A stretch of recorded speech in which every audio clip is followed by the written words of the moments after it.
السلام علیکم friends, welcome back to another video. کیسے ہیں آپ سب؟ امید ہے آپ سبھی خیریت سے ہوں گے اور آپ لوگ کی دعاؤں سے میں بھی بالکل ٹھیک ہوں۔ تو آج کا ویڈیو کا ٹاپک ہے دا فائٹ فار قرآن۔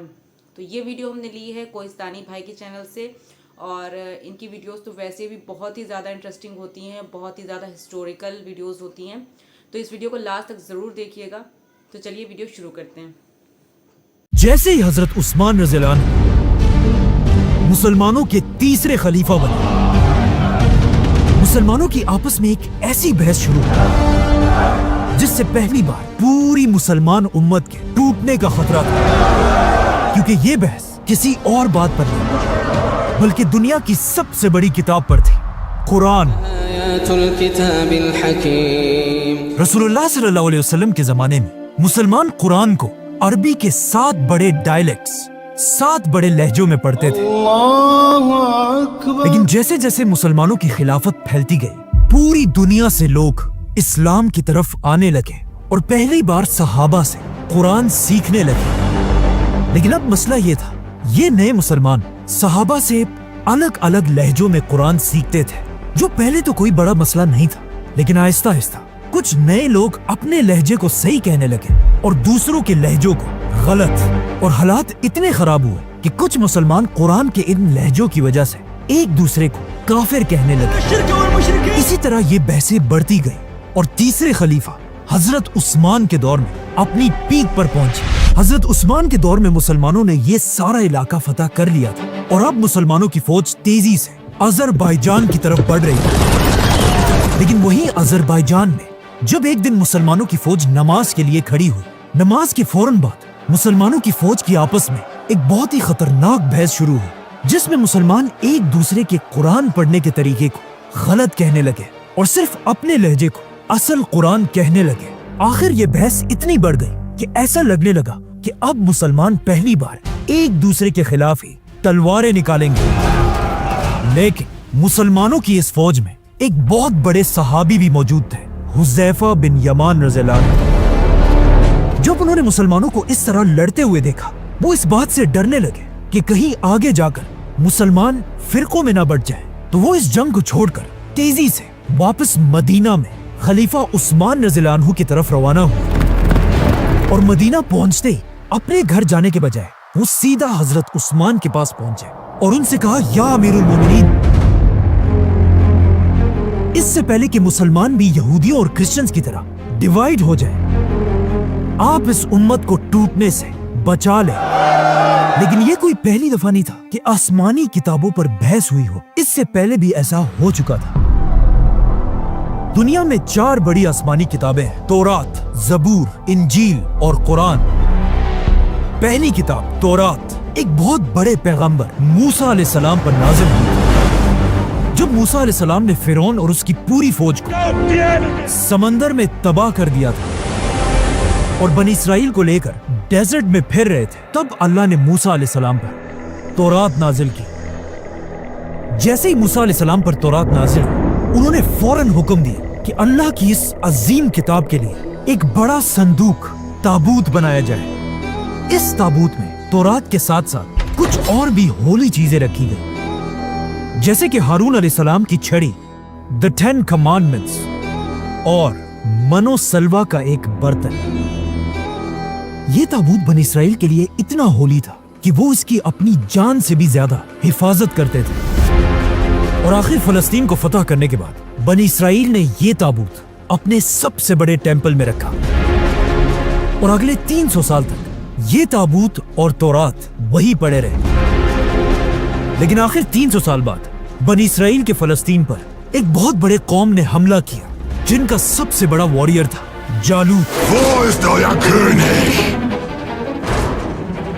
جالوت اور اس کی فوج بنی اسرائیل کو تیزی سے کرش کرتی گئی، اور فلسطین تیزی سے بنی اسرائیل کے ہاتھ سے نکلنے لگا، اور حالات اتنے خراب ہوئے کہ بنی اسرائیل کے علماء نے فیصلہ کیا کہ آج کے بعد ہر جنگ میں ہم یہ تابوت اپنی فوج کے سامنے رکھیں گے، تاکہ اس تابوت کی برکت سے ہم جنگ جیت جائیں۔ لیکن ایسا نہیں ہوا۔ جالوت کی فوج نے سب سے پہلا حملہ اسی تابوت پر کیا، اور موسیٰ علیہ السلام کے اس تابوت کو چھین کر اپنے ساتھ لے گئے، جس کے اندر اب تک دنیا کی پہلی اصلی تورات پڑی ہوئی تھی۔ آخر بنی اسرائیل کا ایک بہت بڑا بادشاہ ہے، داؤد علیہ السلام، جنہوں نے جالوت اور اس کی فوج پر حملہ کیا اور انہیں ختم کر دیا، اور موسیٰ علیہ السلام کے صندوق کو دوبارہ اس کی اصل جگہ پر رکھا۔ لیکن یہاں ایک بہت بڑا مسئلہ یہ تھا، جب اس صندوق کو کھولا گیا، اس کے اندر موسیٰ علیہ السلام کی تورات تھی نہیں۔ مطلب پہلی بار دنیا سے اوریجنل تورات غائب ہو چکی تھی۔ اسی لیے داؤد علیہ السلام پر دوسری آسمانی کتاب نازل ہوئی، زبور، جس کے بعد آنے والے پروفٹس نے تورات کو دوبارہ لکھا اور تورات اور زبور کو ایک ساتھ ایک ہی جگہ سیف رکھ دیا۔ لیکن داؤد علیہ السلام کے 400 سال بعد ایک بار پھر فلسطین پر حملہ کیا گیا۔ بیبلون کے بہت بڑے بادشاہ بخت نصر، اس نے اتنا خطرناک حملہ کیا کہ لاکھوں یہودیوں کو مار ڈالا، یہودیوں کے ٹیمپل کو گرا دیا، اور بخت نصر نے اپنی فوج کو حکم دیا کہ جاؤ اور دنیا کی ہر تورات کو جمع کر کے ان سب کو آگ لگا دو۔ اور اس طرح ایک بار پھر تورات اور زبور دنیا سے غائب ہو گئے، جس کے بعد اگلے 100 سال تک دنیا میں کوئی بھی تورات اور زبور نہیں تھی۔ آخر 100 سال بعد ایک یہودی نے دوبارہ تورات لکھی، لیکن کچھ عرصے بعد پھر ایک بادشاہ نے حملہ کیا اور تیسری بار دنیا کی ساری تورات کو جلا دیا گیا، جس کے بعد یہودیوں نے بیٹھ کر پھر دوبارہ تورات لکھی۔ اسی طرح آج دنیا میں جو تورات ہے، دا ہیبرو بائبل، وہ موسیٰ علیہ السلام کی اوریجنل کتاب نہیں، بلکہ دنیا سے 3-4 بار غائب ہونے کے بعد دوبارہ لکھی گئی ہے۔ اسی لیے آج دنیا میں کوئی بھی یہودیوں کی اس کتاب کو موسیٰ علیہ السلام کی اصل کتاب نہیں مانتا، ایون یہودی بھی نہیں۔ The Bible is literally not true. اب تورات کے بار بار غائب ہونے اور جلا دیے جانے کی وجہ سے تورات اتنی بگڑ چکی تھی کہ اب دنیا میں اللہ کی کوئی بھی آسمانی کتاب اپنی اصل شکل میں موجود نہیں تھی۔ اسی لیے یہاں پر اللہ نے اپنے بہت بڑے پیغمبر عیسیٰ علیہ السلام پر اپنی تیسری آسمانی کتاب نازل کی، انجیل۔ لیکن انجیل کو بھی بالکل قرآن کی طرح پہلے دنوں میں ایک کتاب کی شکل میں نہیں لکھا گیا، اور عیسیٰ علیہ السلام کے دنیا سے جانے کے بعد ان کے فالوورز زبانی ایک دوسرے کو انجیل سکھانے لگے، اور آخر عیسیٰ علیہ السلام کے 100 سال بعد ایک آدمی نے دنیا کی پہلی بائبل لکھی اور اسے صحیح انجیل کہنے لگا۔ لیکن اس آدمی کی پہلی انجیل کو پوری دنیا کے کرسچنز نے ریجیکٹ کر دیا، اور یہاں سے بالکل تورات اور زبور کی طرح انجیل میں بھی کنفیوژن شروع ہوئی، جس کے بعد ہر طرف لوگ اپنی مرضی سے انجیل لکھنے لگے۔ اور آخر عیسیٰ علیہ السلام کے 300 سال بعد ایک ایسا وقت بھی آیا کہ دنیا میں ہزاروں ڈیفرنٹ انجیلیں تھیں۔ اسی لیے عیسیٰ علیہ السلام کے 300 سال بعد دنیا کے سارے کرسچن سکولرز کی ایک بہت بڑی میٹنگ ہوئی، جس میں انہوں نے خود ہی اپنی مرضی سے ان ہزاروں انجیلوں میں سے صرف 4 انجیلوں کو سلیکٹ کیا اور باقیوں کو ریجیکٹ کر دیا۔